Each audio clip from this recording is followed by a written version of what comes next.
Hi, everyone. Welcome to the Hearst and Mom podcast. I'm Lauren Rose, and today's guest is Claire Bradley. She served in the police for 20 years before she literally woke up one day with chronic back pain 24/7. This resulted in her being medically retired from the police.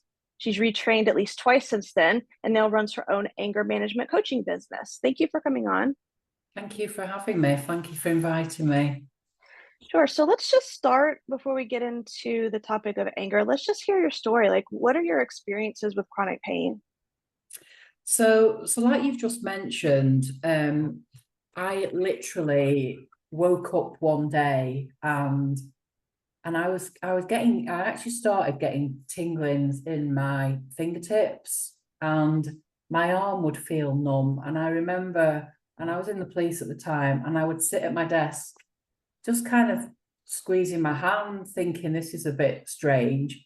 So it wasn't kind of pain, it was just weird. There was just something not right. And so that happened for about a week or so. And then literally I woke up one morning in agony in my back. So the arm pain had completely gone. But it was just like having toothache in my lower spine that never went away. There was realistically no relief. I was put on all sorts of medications and it was just relentless. Nothing got rid of it.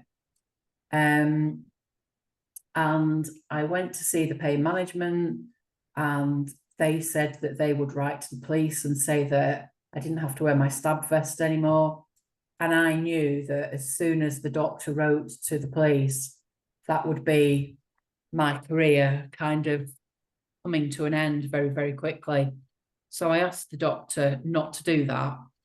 And they gave me some medication and promised me that they wouldn't. And to be fair to her, she kept to her word and didn't. And then probably about a year later, the pain was just not going away. They couldn't do anything. They weren't prepared to operate. And I reached the decision that I would have to tell my employer, and I knew what that meant. So I had to basically request early retirement from the police because the pain was unbelievable. And someday before I told them, when I was out in my patrol car, when I got back into the car, I would physically have to grab hold of the material on my trousers and physically pull my leg into the car because I was just in so much pain, and I'd be gritting my teeth doing that. So it was just awful. And so I got medically retired, and probably for the next 3 or 4 years that pain continued until probably as quickly as it came, it went away. And I guess it's never kind of gone away. It's just not as extreme as it was. I still get the twinges, I still get pain, but not on the level that it was at. So you don't have any answers then as to why it came so quickly and why it got better just all of a sudden. Is that right? Yes, basically they said it was an age thing, and Mm, you think I was really old. I'm not that bad. yeah. I was in my I was in my 30s when it started. And they said it was degenerative disc disease, and that there was no real reason why I should be in that much pain. And that for some people they'd be in pain, other people weren't. And literally that was it. They never diagnosed anything other than it's disc disease. Mm. Yeah, I've got degenerative disc disease on top of some other things too. And it started when I was about 35, I think. So Yeah. I was told too, like, you're too young to have something like this. You're too young to be in that much pain, things like that. Yeah, and for them to say in that much pain, it's almost like they don't believe you. And it's just unbelievable to, I don't know. And that, you're with your colleagues and you say, I've got a bit of back pain, and they just think it is a bit of back pain. And you cannot begin to tell them how much pain you're actually in. Yeah, I remember I worked for about 10 months before I had to go on short-term disability and then disability from work. And I was wearing a back brace. I was working from home at like all the time, as much as I possibly could. Even to stand up and walk, I would plan my trips like, oh, I need to go to the restroom. So I'm going to go to the copy machine. I'm going to go to the mailbox. I'm going to hit this person's desk because it hurts so badly to walk. I didn't want to have to be getting up and walking multiple times during the day. So Yeah. working was definitely difficult at the time, and mine came on pretty immediately too. I think I hurt my back taking my daughter to the zoo. She was 3, so she was running around and I was having to run and chase her. And the only theory I really had is that either I twisted my back running after her, or just the force from running on my spine, which, since I already had degeneration, caused the pain to exacerbate. So I don't really have great answers either for my spinal pain, except that it's just degenerative disc. But it can definitely feel invalidating with doctors. I'm glad your doctor kind of listened to you and what you wanted, but I'm sorry that it ended up the way that it did. But definitely glad that it's not as bad now. That's amazing. Absolutely, so am I. And I remember there was one day, and I just sat in the consultant's room crying, and she was the nicest lady you could wish to meet. And she said to me, "What can I do, darling? What can I do?" And I said to her, I need you to operate. I need you to stop this pain. And she said, and obviously she was an anaesthetist, and she was like, "They won't. I'm telling you now, they won't operate." And I literally begged her and said, "It's not that I don't believe you. I just need to hear it from them." Mm. And she was like, "Absolutely." And she allowed me to do that. She referred me on to them. And they did say, "We're not going to do anything." But I just needed to hear it.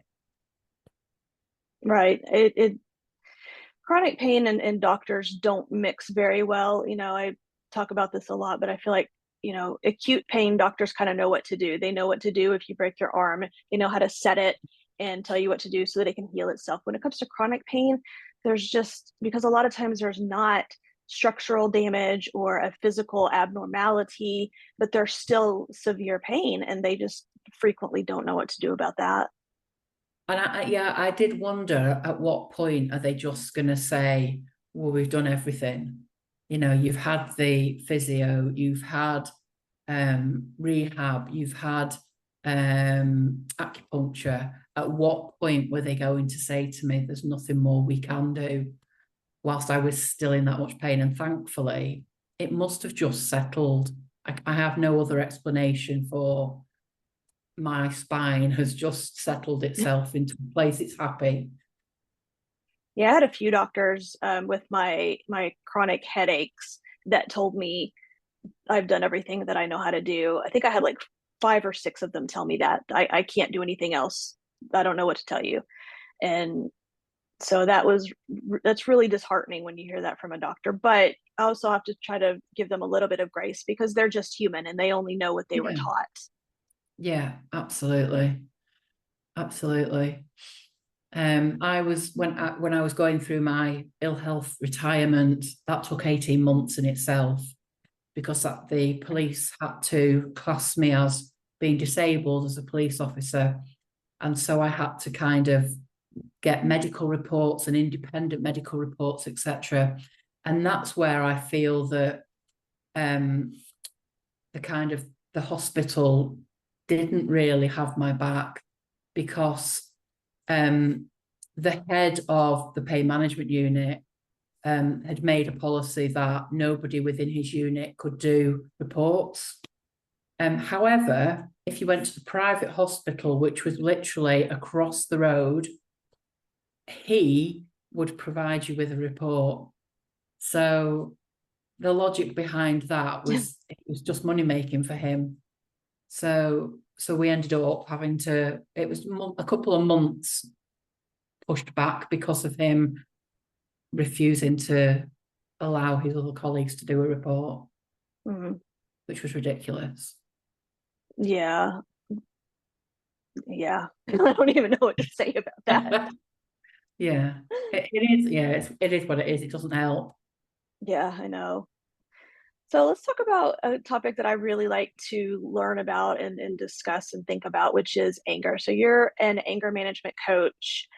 What are some things that you think we need to know about anger? So I think if we talk about anger in relation to chronic pain, first of all, because I think I reached out to you and said that I could speak. And I thought, when was I angry? How did anger affect me when I had pain? And I think, and you may well agree with it, when your pain is at a number 10, when you are having that most extreme pain, for me, all I could concentrate on was the pain. There was nothing else. I couldn't hold a conversation. I just needed to be in that zone. And I remember talking to my pain nurse at the time, and I wasn't being angry. I just couldn't communicate. So I guess how would you say that you were? I was just a little bit, not even hostile, but just a bit agitated by the pain, by feeling that nobody understood me. And she said, have you thought about using kind of a safe word? And when you're in that much pain, then rather than having to have the conversation, just say something as simple as, say, I'm having a banana day. Mm. Or, just saying like banana, so that your nearest and dearest know that you are really not having a great day and that you're struggling. And I think that was one of the things that helped me, because my partner then knew that I wasn't able to communicate my emotions, and anger is a secondary emotion. So anger is basically a communication, I guess. It's when we can't put our words into the right sentences, and it comes out as anger, or it can come out as sadness. So I guess for me, when I had that chronic pain, one of the lessons that I learned was to just communicate in the smallest of words by using those safe words. And that helped me to just get through. But I think anger in general, anger can be a positive thing. And I know people will say, well, how do you work that out? But I was bullied at school. And had I been a little bit angry to the point where I could be assertive, that would have been a positive. But, I don't know whether it was through my parenting or whatever. I just never retaliated, never stood up to the bullying that I was undergoing. So it was awful. But in some respects, anger, we can get our point across in that assertive way.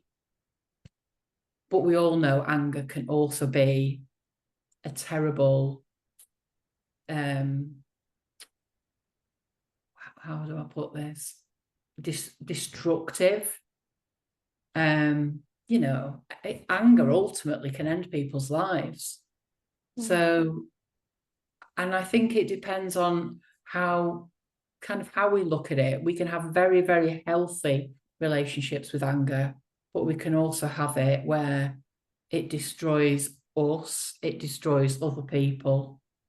But we can get on top of it. We can change our behavior if we want to. We absolutely can. And I like that you brought up that anger can be a positive thing, because I think if there's an injustice in the world, for instance, we should be angry about that, because Yeah. that's how we're going to initiate change. If everybody's just fine with it, nothing's going to change. So I think there are really good examples where anger can be something positive, that something isn't right with the world or something isn't right with our relationships. So I'm glad you brought that up. Absolutely. And I only left my last employment a few months ago to set up my own business. And I remember just as I was leaving, and I think it was just before I'd handed my notice in, something happened, and I was working in domestic abuse at the time, and I didn't agree with what was happening. And it absolutely, I could feel my blood boiling. But because I've had the NLP training and I've been able to coach myself about anger, I'm able to communicate in a way where I'm not going to communicate angrily, but I'm going to communicate effectively. And I'm going to allow people to see how I'm feeling, but in a healthy and a safe manner, because we have healthy and safe conflict and unhealthy and unsafe conflict. So we absolutely can be angry in a very healthy and safe way that's healthy and safe for everybody and gets our point across. And I think it's also important to say that, and I look at social media at the moment, and I get so disheartened with how people communicate with one another at the moment, where people seem to think that, I have a right to speak like this. This is my, my absolute right to say what I think. And, you do. You can say what you think, but be kind. Be kind, be polite. Just because you can say what you think doesn't mean to say you have to be hurtful. It takes a little bit extra just to think about how to say something in a calm, polite way. And people make it seem like that's something hard to do. Like, kindness is one of my core values. Like, it is one of the 5 most important things to me.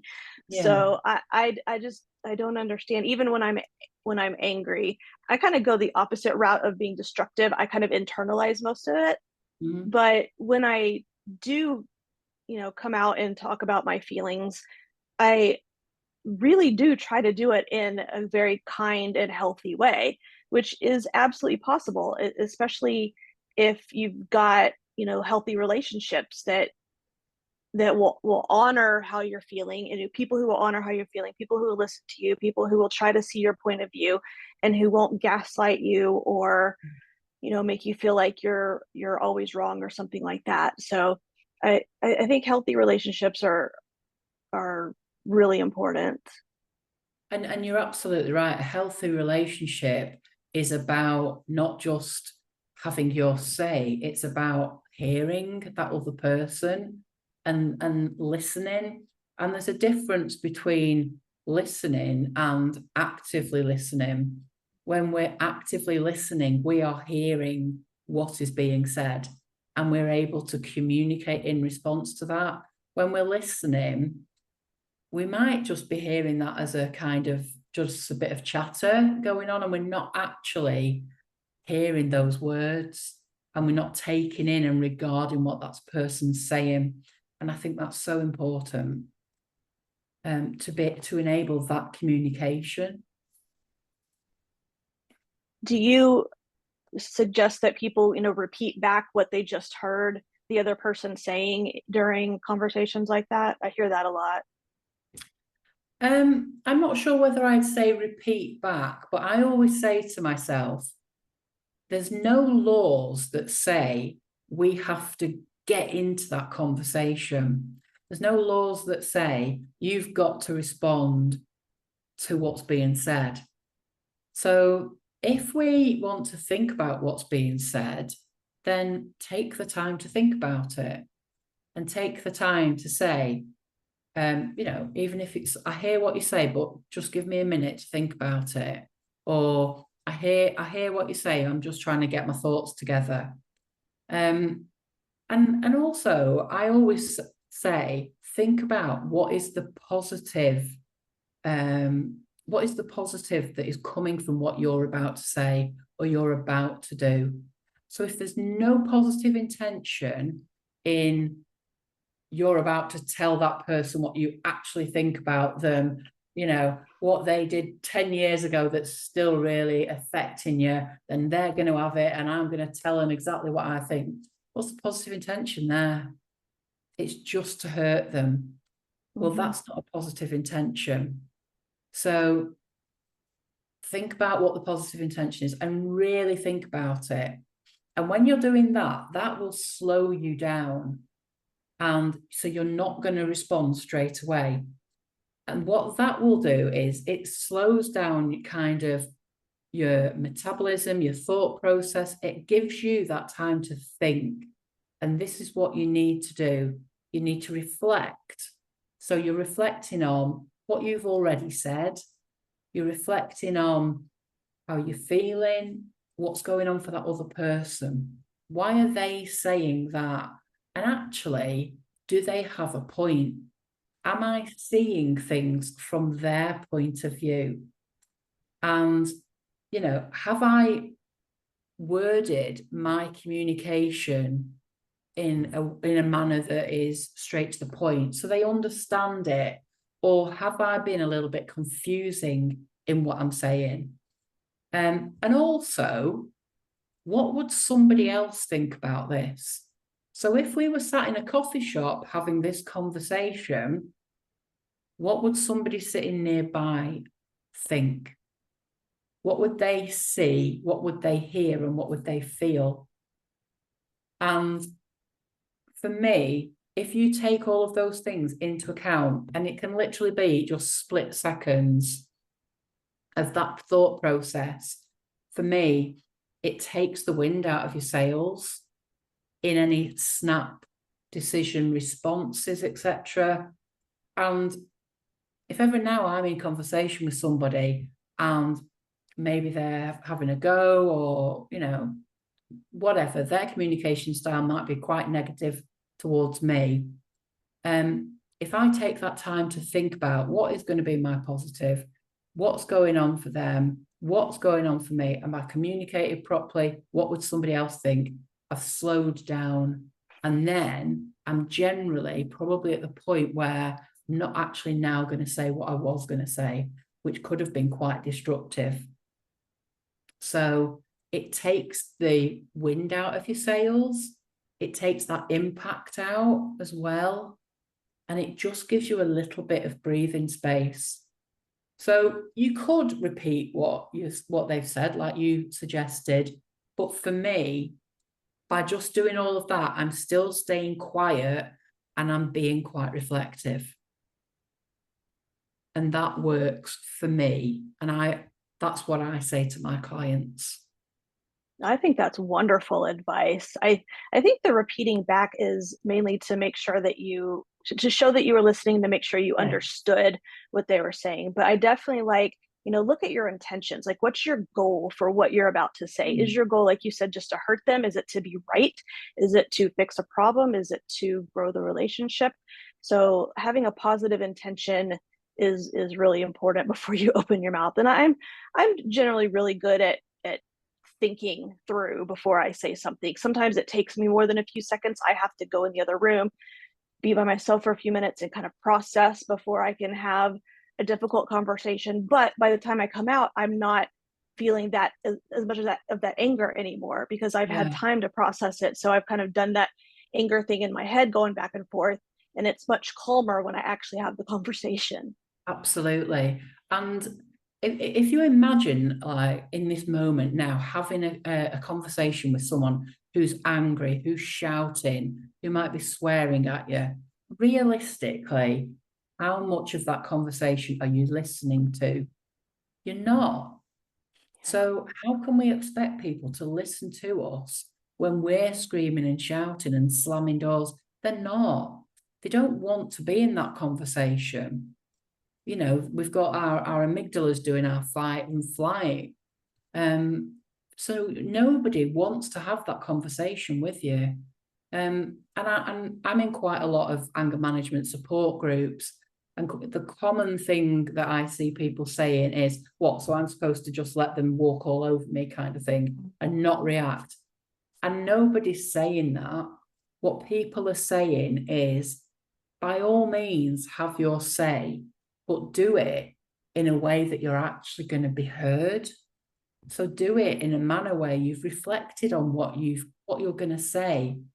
Reflect on how that's going to be taken. And again, just because that person may have been abusive or negative or whatever towards you does not mean to say that you have to respond in the same way. And again, I say to people, if you think about how we take in the information that goes on in the world, so our brain takes in 2.3 million sensory bits of information every single second. So that is a lot of things. So we therefore do things very unconsciously or subconsciously. When I got out of bed this morning, I turned my alarm off, I got out of bed, and I went downstairs and did the X, Y, and Z. If I had to think about all of those 2.3 million sensory bits of information, I'd still be in bed trying to get out of bed. Do you see what I'm saying?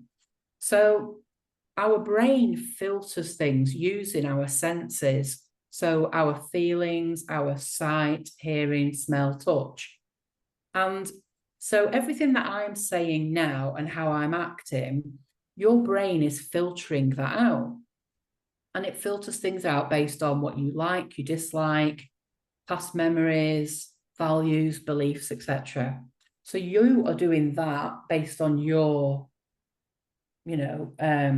primary communication style, the things that you like. But somebody could be sat right next to you and they're filtering things out based on theirs, which are going to be very different to yours. And that's how we have this communication where we miss what we're saying and we don't communicate properly because our values and our beliefs and our filters are very, very different to each other. And what one person thinks is okay, the other person hasn't even recognized. And this is how sometimes we can be at loggerheads because our values, our beliefs, the things that we've taken in are completely different to what our spouse, our partner, our brother, our sister, our mum and dad, what they've taken in. So it's so interesting that, we just have to think, what am I seeing things the same way as them? And that's it. We just need to slow down and think about it and even ask them, what do you mean by that? Just so I can still be on the same page, so I can understand what you're saying or seeing. Let me understand it. Yeah, I think that's a great point, asking questions and trying to understand their point of view. Because I think, most conflict can be resolved through effective and healthy communication. Absolutely. And a lot of relationships could be saved if people could just learn how to do that. Yeah, and it has to be genuine, effective communication, not gaslighting, not asking questions, but asking the questions in a then I'm going to put something on you type of way. Because I hate the thought of that. I hate the thought of asking a question just so that you can turn it against that person. It's got to be effective. It's got to be, if you're going to ask questions, ask them from a genuine desire to know the answer and a genuine desire to want to effectively communicate. And I know that can be hard when we're in a conversation and we want to be right. But I think what you're saying is absolutely just really important and a really healthy way to go about having difficult conversations. Yeah, and also, and this is the thing about when we're filtering things out, we think we're right and the other person thinks they're right. Yeah. And what I always say, and I was doing this very session with one of my chaps, and we were in a social care building, and it was a glass window, and it overlooked a train station. And I said to him, if we were both sat here now for 5 minutes, watching the exact same thing happening, if we were given a pen and paper and wrote down what we'd seen, heard, and felt, I can guarantee that when we swap those papers, I'll have seen things and felt and heard things that you haven't, and vice versa. But does that mean that we're lying because I've not seen what you've seen? Does that mean that you've lied about it? Or does it mean that I've not seen it from that point of view, or I haven't heard that? And the obvious answer is, it doesn't mean you're lying at all. It just means that the other person has filtered it out. It just hasn't been strong enough for that person to either remember it, recall it, or put it in the brain for the brain to remember back. And that is when we quite often will argue our point because we think we're right, and we don't give our whoever, spouse, partner, whoever, the opportunity to tell us, or for us to listen to why. What are they telling us? And actually, have they got a point? Am I right? Because we're never 100% right. It's not possible.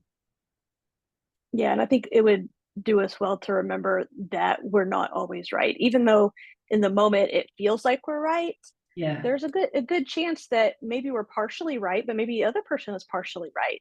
So exactly. really listening and understanding, I think, is crucial to relationships, even though it can be hard, especially in the moment, like I've mentioned.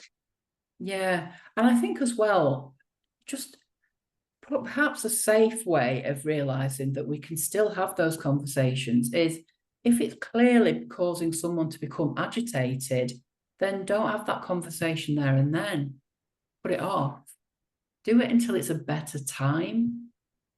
And then think about, how can I communicate this thing that I need to say in a way that isn't going to hurt them, because I know that does like trigger them or push their buttons. So how can I say it in a way that is effective and is taking into account their thought process, but also allows me to get it off my chest? Right. And I don't do well dealing with someone who's angry, and I don't do well when I feel angry. That's why I need my time to process. So having that time to, you can always come back and have the conversation. Like you don't have, like you said, you don't have to have it right then when people are really upset. Like that's when some people thrive in that kind of situation. I don't. I'm the complete opposite. Like I need to have time to process, and I need a calm environment to have effective communication. Otherwise, I just freeze and Mm. I'm not effective at all. Yeah. Yeah, when I was working with the domestic abuse charity, I used to work with male perpetrators of abuse, and I used to have to ring them up and do an assessment. And I remember one time, and I'd rung this chap, and he literally was just screaming down the phone at me, and saying, "You're calling me this name, that name," and I wasn't calling him any names at all. And I just let him talk, and I didn't interject. I just let him get it off his chest. And when he'd kind of wound himself down, I simply said to him, "Sounded like you really needed to get that off your chest." And he responded, and he just came round like that. And he was like, "I did. I absolutely did. Nobody ever listens." So we were then able to have a conversation about, no one's listening and this is how it makes me feel. So had I reacted by screaming and shouting back down the phone at him, it would have got us nowhere. But it was just a case of, he had to get that steam out, so I let him. I knew it wasn't personal to me. I knew he was stuck in a system that felt very, very unfair to him. So he just needed to get that out. And it's not for me to judge what was going on in his life. It was for me to be there and to do my job.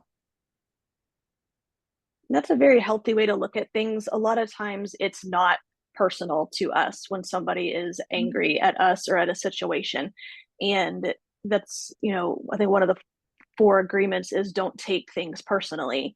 Yeah. And so that's important to remember too, because if you'd taken that personally, your immediate response would have been to be defensive, right? Mm-hmm. Yeah. Put the phone down, scream and shout back, and say, "You're not coming on." But you know what? I spoke to him like that. I didn't think he was going to be suitable for the program. So I spoke to him. I arranged for him to do an assessment that I didn't think he was going to pass. he passed the assessment, and I then worked with him for 15 weeks. He managed to finish the entire program. By week 5, he'd gone from this man who'd been screaming and shouting at me and was saying it was all his ex-partner's fault, to by week 5, he was physically sobbing, saying, I didn't realise what I had done, and I didn't realise how that had hurt her, and completely changed. And now, so we're probably 2 years down the line, he now has regular contact with his daughter because he's been able to completely change his life. And his ex-partner has been able to see that and has said, I want him to be part of my daughter's life. I want us to co-parent. And yeah, it's been very much on her terms, but that's because he's done the work. And she's seen that. Now, had I shouted back at him, he wouldn't have gone onto the program. It wouldn't have got him anywhere. So, you know, we just have to be able to, at times, allow someone to express their communication because they might not know any other way in that moment. And I'm not saying that's right. I'm just saying sometimes if someone doesn't know how to communicate any better, sometimes we might just, it's like having that kettle where it's boiling over, just to let it out, as long as it's safe to do so. So, what are some healthy and effective ways to manage anger? Because I think we know the destructive ways, those are the obvious ones. So, what are some better ways? So for me, to be able to manage anger, you will quite often hear people saying there's different strategies. So the obvious ones are journaling. There are the cold water pods. There's meditation, mindfulness. These are the obvious ones. But what I always say is there's no point just doing them when you're angry. It has to be, in my eyes, a complete behavior change. So you have to wake up today and say, I am going to change my behavior, not just when I'm angry, but I need to address how I communicate. I need to address the reasons behind my anger. So I use NLP coaching, so neuro-linguistic programming. And what that does is it looks at how our unconscious brain quite often tells us the same thing over and over and over again. So, for example, my unconscious brain keeps saying to me, you need to lose weight, Claire, you need to get fit. And I do, I absolutely do. So I go out and I buy some nice new trainers to go running, and I buy the nice food to go in my fridge. But then I never wear the trainers and I never eat the food because my unconscious brain also says, oh, you know what, Claire, this is going to be really hard work. You'll be all right. Just stay as you are. So what we need to do in doing that behavior change is to interrupt those patterns of negative self-talk, of, you know, it's going to be hard work, you're never going to be able to do this, by saying, I want to do this, I can be better, I want to change how I react, and living every single day in that better behavior. So the sorts of things are by getting some coaching, getting some behavior change coaching, the good thing about, particularly with NLP coaching, is you eventually become so good at it that you can coach yourself. So you never need a coach in your life all the time.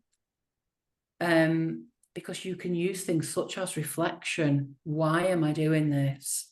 How is this coming across for other people? And as I said at the start, we learned that anger is a secondary emotion. So there's something else behind it.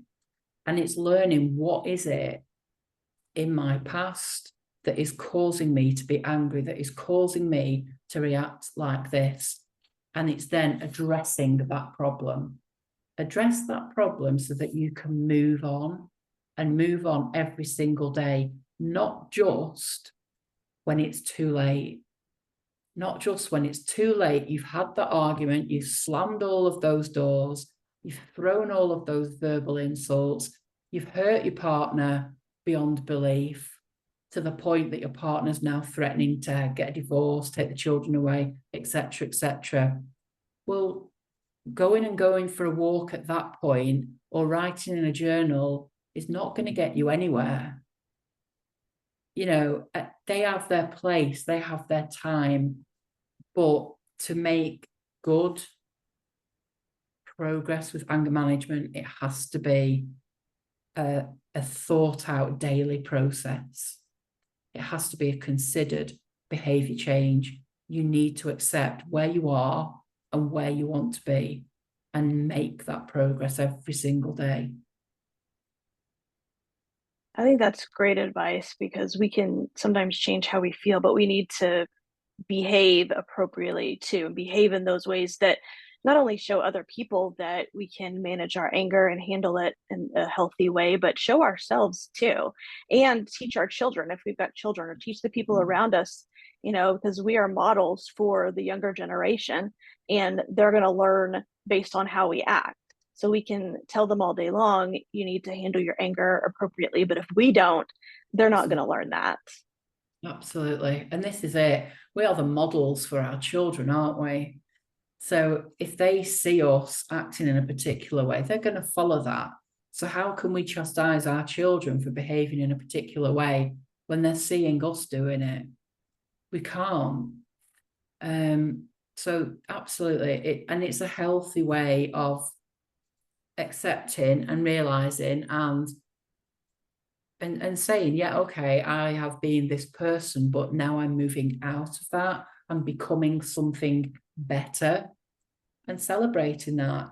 It's almost like looking down into that pit of shame, isn't it? Sometimes we have to look at the shame. We have to beat ourselves up a little bit and not stay there, because no, I'm not saying you should absolutely tell yourself you're an awful person, not at all.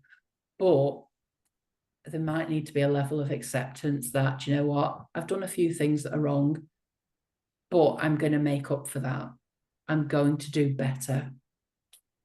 Go and do better, and absolutely celebrate every single step you make away from that pit of shame. Celebrate it. That's great. It sounds like you've got a lot of great practical advice. So if people want to connect with you, where can they find out more about you? So they can have a look at my website, which is the Anger Management Coach.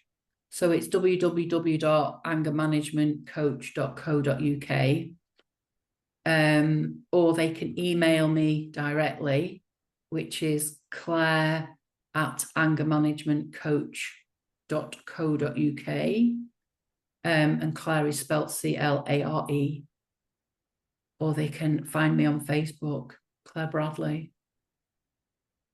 Awesome. Well, thank you for coming on and talking about this topic. I think it's an important one that a lot of people shy away from, because it can just be such a volatile and complex topic. But I think you've said a lot of really good things. Great, and thank you for having me. And again, alongside it, people quite often are fearful that they're going to be judged, and you know, nobody wants to be judged, and that's not what I'm here for. Certainly not. Awesome. Well, thank you again for coming on. Thank you very much. Make sure to subscribe to this podcast so you don't miss any health, parenting, or life advice. For my freebie 30 ways to relieve pain without taking a pill, go to ithursttomom.com/tips. If you have comments, suggestions, or want to be on this podcast, email me at ithursttomom@gmail.com. I wish everybody a blessed and pain-free day.